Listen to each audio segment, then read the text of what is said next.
Good morning and welcome to an absolutely stunningly beautiful sunny day here in Stirling, Scotland, and that is of course Stirling Castle, and there is my absolutely magnificent shadow. Ooh, it's just so lovely to dance with all these sorts of shadows to play with. It's hard to do while holding the video camera, mind you, but you get the point. And this absolutely gorgeous scenery, of course, which is absolutely spectacular. My sunrise dances thus far have been on lower ground, so I haven't had this perspective, and of course that is Robert the Bruce, who, incidentally, as a little piece of Scottish trivia, what do Robert the Bruce, Bonnie Prince Charlie, William Wallace, Robert Burns, and Sean Connery have in common outside of them being Scottish? Well, I will tell you, they all met their respective partners by asking them if they wanted, by asking actually particularly, are you dancing?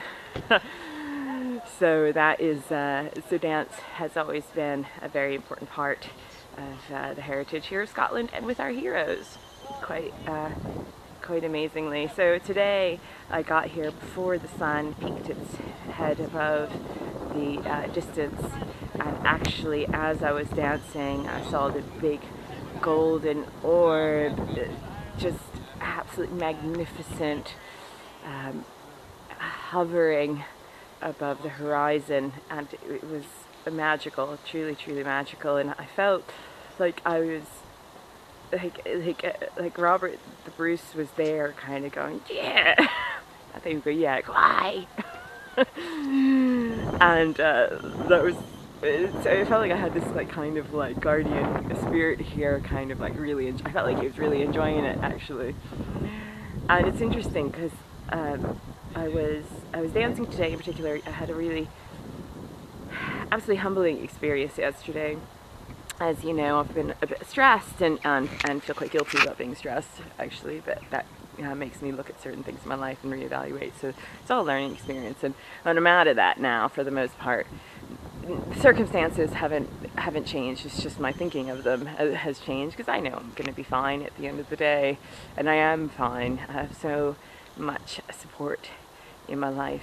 And I was walking up Buchanan Street in Glasgow to get the train out to Stirling, because I was coming out to see my friend here, Rachel, who again had just offered, just said, come out and just, I'll make you some food and it will be fine and everything. It's just what I needed, that kind of support. And I was hustling up Buchanan Street, and there was a big issue seller, and the big issue sellers, for those of you who don't know, are homeless who sell the magazines in order to get themselves back on track. And I always try and stop and speak to them, even, and 90% of the time I do buy the magazine, because I want to support that initiative, because I think it's really good.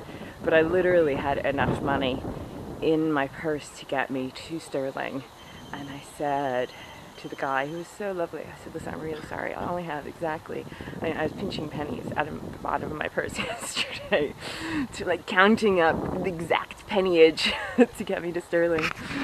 And I said, I'm so sorry, I do buy the magazine, but I literally have enough money in my purse to get me to Stirling. He said, oh Anne, I know, we've all been there. Listen, next time I see you, I'll get you a cup of tea. That's what he said to me. A homeless man. Oh. So I think that I danced for him today. We had a nice chat then, and lovely man, Mark. And it's funny about, people say a lot, you know, that I'm being mad, and I think homelessness is mad. I think it's mad that we teach ourselves not to see the people who are suffering and sleeping beneath our feet, and that's not just the people on the streets. I think that is a human crime, and I'm guilty of it as well. I mean, what can you do? I think as a collective society, there's a lot we should do.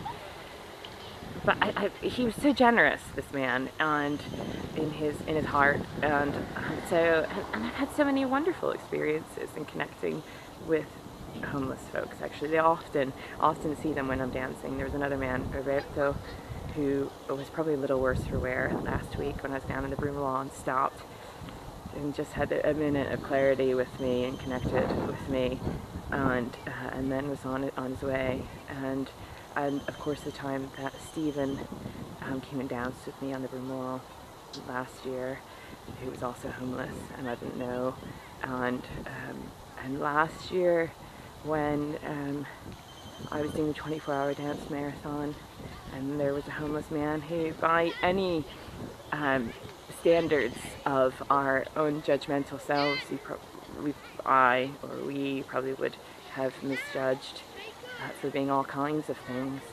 And at the end of the day, he came over to me and he gave me all his spare change for my funds I was raising to go to Sri Lanka and help the kids there. The capacity for us all to reach further than we ever thought possible is, I think, part of our growing and our development, and for myself as well. And it is these reminders that are so important, and for Mark. Okay, iPod keeps getting cold, so Steve Jobs, work that out. Okay, so what I was going to say is that for Mark, for me to dance for him today and for his well-being means that he is not forgotten, and I think that is one of the most human fears that we have, is that we'll be lost. And equally, when I dance via kinesthetic empathy, it means that on a cellular level, if you watch me dancing, then you equally are mirroring what I am doing, which means on a kind of another level that anyone who sees me dance is also dancing for Mark or for whatever it is, and so that is not forgotten, that wish somehow physically gets carried on into the universe. And I think that is a really beautifully poetic, wonderful thing. So thank you for that. Hope that video hope you have a great day, and I'll see you down at the Brumalot tomorrow. Take care. Bye bye.